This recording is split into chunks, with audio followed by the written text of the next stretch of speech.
Hello, नमस्कार, कैसे हैं आप सब लोग? उम्मीद है अच्छे होंगे। तो दोस्तों, आज का हमारा टॉपिक रहने वाला है कि अगर आप बिज़नेस शुरू करते हैं, बिज़नेस चाहे छोटा है, चाहे बड़ा है, तो वो जो है कौन से उसमें रहना चाहिए? प्रॉपर्टी अपनी होनी चाहिए, रेंटल होनी चाहिए या फिर लीज़ पे होनी चाहिए? या किस तरीके से जो है हम अपने बिज़नेस को सेट करें? प्रॉपर्टी के बारे में जो भी हम बात करने वाले हैं आज, तो हो सकता है उससे जो है आपको काफ़ी कुछ जो है मदद मिले। क्योंकि ऐसा होता है कि बिज़नेस कोई एक टाइम के लिए नहीं होता है, बिज़नेस होता है हमेशा के लिए, है ना? बिज़नेस अगर आप शुरू कर रहे हैं तो ये सोच के मत करिए कि आपने 2-3 साल काम करना है उसमें और 2-3 साल के बाद आपने वो बिज़नेस स्विच करना है ना? तो ऐसा मत करिए, कोशिश करिए कि बिज़नेस ऐसा वाला डाला जाए जो कहीं न कहीं आपके पूरी लाइफ़ टाइम आपको जो है उसका रिटर्न देता रहे। क्योंकि क्या होता है कि जब आप किसी बिज़नेस को चलाना शुरू करते हैं, तो शुरू के 2-3 साल तो आपको पता ही नहीं लगता कि क्या करना है ना?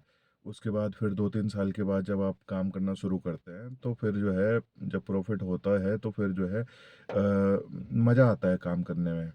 तो कोशिश करिए कि अगर कोई बिज़नेस ऐसा आप डाल रहे हैं जिसमें आप सोच रहे हैं कि इसको लंबे टाइम तक चलाना है, तो लंबे टाइम तक चलाने का मतलब ये है कि आपको अपने जो किराया का है या फिर जो है आपका लीज़ का है, तो इतना ज़्यादा कुछ टाइम के बाद ना हो जाए कि आपको उस चीज़ को पे करने में दिक्कत हो रही हो, है ना? तो देखो, अगर जो है मार्केट में है, मार्केट का रेंट अलग-अलग लोकेशन के हिसाब से अलग-अलग है। किसी लोकेशन में आपको 50,000 की दुकान है, कहीं-कहीं तो 3 लाख रुपए की दुकान भी है, ठीक है? तो डिपेंड करता है वो। और दूसरी चीज़ क्या है कि अगर आप लीज़ पे लेते हैं, तो लीज़ पे भी इस तरीके से लें कि वो आपके ऊपर बर्डन ना बने। जैसे कि लीज़ पे जब दुकान लेते हैं या शोरूम लेते हैं लीज़ पे, तो उसका क्या होता है कि जैसे मान लीजिए 1 लाख रुपए किराया है शोरूम का, तो उस 1 लाख रुपए का अगर आप 10 साल के लिए लीज़ करवाते हैं तो काउंट कर लीजिए कितना होता है 1 साल का, और उसमें जो है फिर 28% या 18% उसमें टैक्स भी लगता है, ठीक है? तो वो जो उसके बाद फिर जो लीज़ एग्रीमेंट होता है, तो जैसे 10 साल का है, तो 10 साल में अगर 1 लाख रुपए 1 महीने का किराया है, तो 12 महीने का 12 लाख रुपए, और 10 साल का हो गया आपका 1 करोड़ 20 लाख रुपए। तो जब 1 करोड़ 20 लाख रुपए किराया होगा उसका, ठीक है? तो वो मतलब आप मान के चल लो कि उसकी स्टैम्प ड्यूटी वगैरह शायद जो लगती है, वो आपकी 2% लगती है 1 करोड़ 20 लाख रुपए की। तो 1 करोड़ 20 लाख रुपए की ड्यूटी का मतलब ये है कि कम से कम 2.5 लाख रुपए, ठीक है? ढाई क्यों? 2, हाँ, 3 लाख रुपए के आसपास, ढाई 3 लाख रुपए जो है उसकी स्टैम्प ड्यूटी लगती है। तो अगर इतनी स्टैम्प ड्यूटी लगती है और वो 10 साल के लिए है, ठीक है? तो या तो लोकेशन इतनी अच्छी होनी चाहिए कि आप इतना पे कर रहे हैं। ठीक है, बहुत सारी जगह ऐसा होता है कि लॉक इन पीरियड होता है। लॉक इन पीरियड का मतलब ये होता है कि अगर मान लो आपने 5 साल की लीज़ करवाई, तो उसमें बहुत सारे जो प्रॉपर्टी ओनर होते हैं, वो लॉक इन पीरियड का डिमांड करते हैं कि लॉक इन पीरियड 3 साल का होना चाहिए। तो उससे क्या होता है कि 3 साल तक आपकी दुकान चले ना चले, उसकी दुकान चलनी चाहिए। ठीक है ना? तो बहुत सारी जगह इस तरीके से भी काम होता है।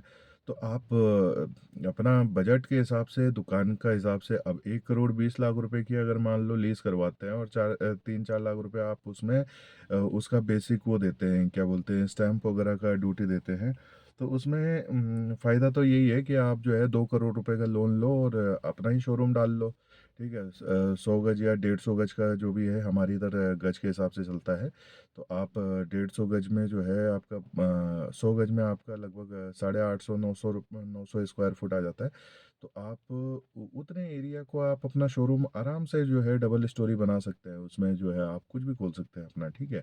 तो इस तरीके से भी काम कर सकते हैं। तो प्रॉपर्टी अपने खरीदने पे कितना महंगा पड़ जाएगा? 3 करोड़ रुपए पड़ जाएगा, 4 करोड़ पड़ जाएगा। वैसे तो अगर जो है आप अपनी प्रॉपर्टी पे थोड़ा सा ऑफ साइड भी अगर खोलें, जो कॉलोनी के बीच में अगर कुछ खोलें और अच्छा सा खोलें, तो वहाँ पे भी चलता है। क्यों मार्केट में ही जाना है? क्यों इतना पैसा बर्बाद करना है? अगर जो है प्रॉपर्टी आपके एरिया में सस्ती है, ठीक है, तो आप उस जगह पे खोल सकते हैं। अगर आपका जो है बिज़नेस अच्छा है, रेट अच्छा है और क्वालिटी अच्छी है, तो लोग दूर-दूर से भी आते हैं आपके पास। ठीक है, ये चीज़ मैंने नोट करी है कि अगर आपकी क्वालिटी में दम है, आपका प्रोडक्ट क्वालिटी अच्छी है, आपकी सर्विस अच्छी है, आपका जो है बिहेवियर अच्छा है कस्टमर के साथ, आपकी कस्टमर हैंडलिंग जिसको बोलते हैं, अगर ये सब चीज़ें अच्छे हैं, प्राइस अच्छे हैं, तो कस्टमर 5 किलोमीटर, 10 किलोमीटर के एरिया से भी आपके पास आता है और कई बार तो दूर दूर से भी लोग आते हैं कि एक बार देखा जाए कम कहीं ना कहीं अगर लोगों को पता चल गया ना, तो लोग दूर दूर से भी आते हैं आपके प्रोडक्ट लेने के लिए। तो कभी ये मत सोचिए कि जो है मार्केट के बीच में ही बैठेंगे तो हो, हाँ हो सकता है कि एक आध साल तक आपको प्रॉफिट ना मिले, लेकिन ये है कि अगर आपकी प्रोडक्ट की जो क्वालिटी है वो बहुत अच्छी है ना, ठीक है, तो लोग दूर दूर से भी आते हैं आपके पास लेने के लिए। तो आपका जब एक बार मार्केट ऑफ साइड में भी अगर बन गया, तो उसमें फिर आपको भी कोई दिक्कत नहीं होने वाली। और मैं तो चाहूँगा कि जो भी बिजनेस कर रहे हैं वो अपनी प्रॉपर्टी पे करें, तो कहीं ना कहीं आपकी प्रॉपर्टी की भी वैल्यू बढ़ती है और आपके वो आपका जो, जैसे कि आपने आज शुरू करा एक्स एक्स लोकेशन से, ठीक है, अगर आपका नाम अच्छा हो गया तो फिर आपको 10 साल के बाद चेंज करने की ज़रूरत नहीं है उसको। आप वहीं पे बैठे बैठे जो है कहीं दूसरी जगह भी खोल सकते हैं, तीसरी जगह भी खोल सकते हैं। ठीक है, तो इस तरीके से भी जो है आप अपना काम कर सकते हैं। मैं तो रेंट का भी मेरा था, मेरा भी शॉप था रेंट पे। तो मुझे जो है पर्सनली ये लगा है कि जब रेंट पे ऐसा होता है कि बहुत सारे लोगों के दिमाग ना ऐसे होते हैं कि भाई इसका काम चल रहा है तो इसको हटाओ और खुद वहाँ पे बैठ जाओ।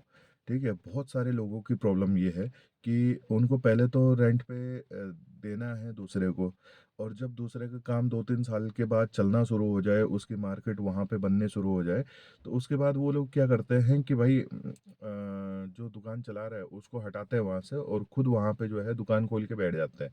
और उसका रिजल्ट क्या होता है, कई बार उनको जो है उस चीज़ से नॉलेज नहीं होता है दुकान चलाने का, तो वो लोग जो है क्या करते हैं, वो लोग फिर नुकसान खाते हैं। ठीक है, तो कोई भी ऐसा हो जो इस तरीके से काम करता हो तो उसको नहीं करना चाहिए।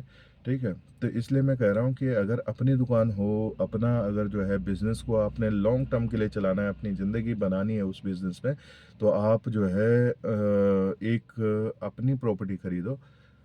थोड़ा सा महंगा पड़ेगा, ठीक है, लेकिन आपका हमेशा के लिए जब तक आप हो, जब तक आपकी जो है आपके नाम पे वो प्रॉपर्टी है, तो आपको वहाँ से कोई भी हटा नहीं सकता है। ठीक है, एक बार आपका नाम बन गया तो लोग दूर दूर से आपके नाम के पीछे वहाँ तक भागते हुए आएंगे। ठीक है ना, तो आप हमेशा जो है कोशिश करिए कि अपनी प्रॉपर्टी पे जो है बिजनेस खोलें। ठीक है, रेंटेड में फिर आदमी क्या होता है कि आधे खर्चे उसके रेंट में निकल जाते हैं।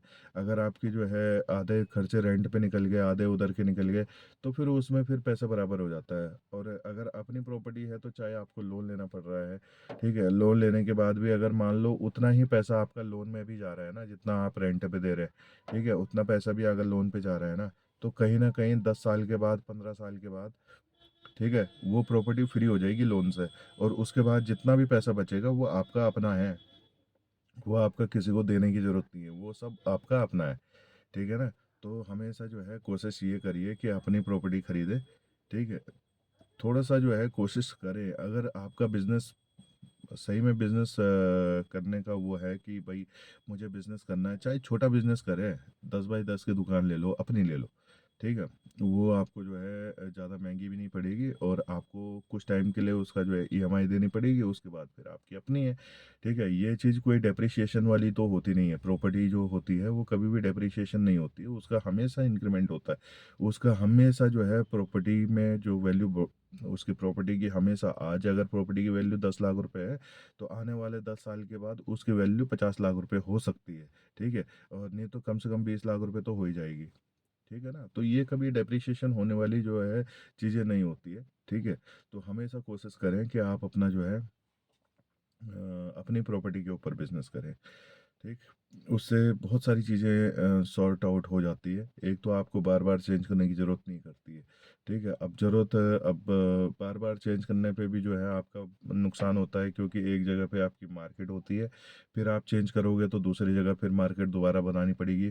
ठीक है, अब कई बार होता है आदमी का नाम चल जाता है, लक होता है।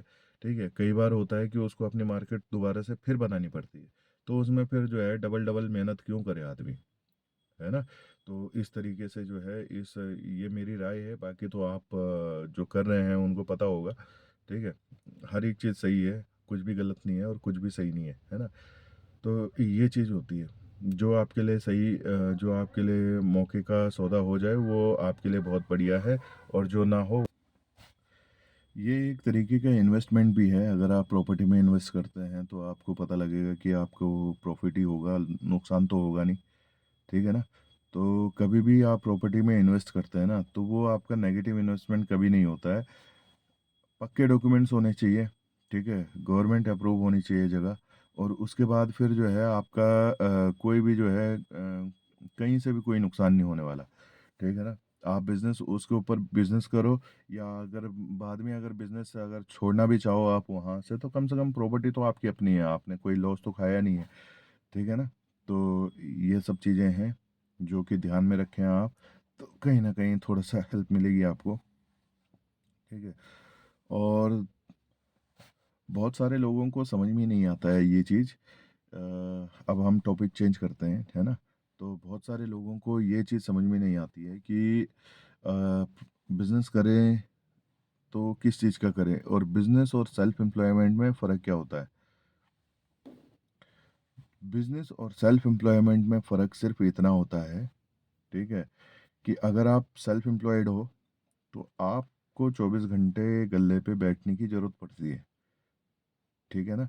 अगर आप बिज़नेस ओनर हो, तो बिज़नेस माइंडसेट क्या कहता है कि आप एक सिस्टम जनरेट करो, सिस्टम में लोग रखो, सिस्टम में जो सॉफ्टवेयर्स वगैरह हैं मार्केट में इजीली अवेलेबल है, उन चीज़ का यूज़ करो, उनमें पैसा खर्च करो, और आप अपना टाइम जो है दूसरी जगह पे लगाओ। क्लियर? सिस्टम ऑनलाइन करने का मतलब ये है कि आपने हर एक चीज़ को डिवाइड को जो काम है उसको डिवाइड कर दिया, हर एक चीज़ को छोटे-छोटे पार्ट में डिवाइड कर दिया। जो कि जो बिलिंग काउंटर है वो आपका अलग होगा, जो आपका सेल्स डिपार्टमेंट है वो अलग होगा, जो इन्वेंट्री मैनेजमेंट जो बैक साइड में काम करते हैं वो अलग होंगे, ठीक है? जो बिल को चेक करेगा वो अलग होगा। तो इससे क्या होगा कि आपकी जो प्रोडक्टिविटी है वो बहुत अच्छी हो जाएगी, ठीक है? तो जब जो है आप अपने जो है चीज़ों को मैनेज कर पाओगे ना, तो आप एक बिज़नेस ओनर बन जाओगे। ठीक। जबकि अगर आपको जो है सेल्स भी खुद ही करनी है, आपको उसका जो सामान जो आप लेकर आओगे उसको मैनेजमेंट भी खुद ही करना है, उसके बाद फिर बिलिंग भी खुद ही करनी है। अगर ये सारी चीज़ें आप खुद कर रहे हो तो फिर आप बिज़नेस ओनर नहीं हो, आप सेल्फ एम्प्लॉयड हो। आपने अपने आप को ही काम दे रखा है, ठीक है? और आप उसी में बिज़ी हो 24 घंटे। आपको दूसरी जगह टाइम निकालने के लिए जो है ना, आपके पास टाइम ही नहीं है। तो इस सेल्फ एम्प्लॉयड और बिजनेस ओनर में ये फ़र्क होता है, ठीक है? बिजनेस ओनर कभी भी जो है छुट्टी कर सकता है, कभी भी जो है उसको कोई दिक्कत नहीं होती है, कभी उसको कोई अर्जेंट काम पड़ता है तो वो अपना जो है बैग उठाता है और चल देता है, क्योंकि उसको पता है कि उसके पीछे काम करने वाले 1000 लोग हैं, ठीक है? 1000 नहीं है तो 2-4 तो है ही, ठीक? लेकिन जो सेल्फ एम्प्लॉयड है, सेल्फ एम्प्लॉयड अगर खुद काम नहीं करेगा तो उसका धंधा चौपट हो जाएगा, ठीक है? तो ध्यान रखें, इस तरीके से काम करें कि आपको सिस्टम ऑटो जनरेटेड हो जाए, और आपके लिए लोग काम करेंगे, तो फिर आप जो है एक प्रॉपर तरीके से बिजनेसमैन हो जाओगे, ठीक है? बिजनेस वूमेन या बिजनेसमैन, ठीक है? कभी भी जो है हमारी जो महिलाएं हैं उनको कभी पीछे नहीं छोड़ना है, ठीक है? बिजनेस वूमेन या बिजनेसमैन, ठीक है? ये दोनों के लिए है भाई। तो इस तरीके से काम करें, ठीक है ना?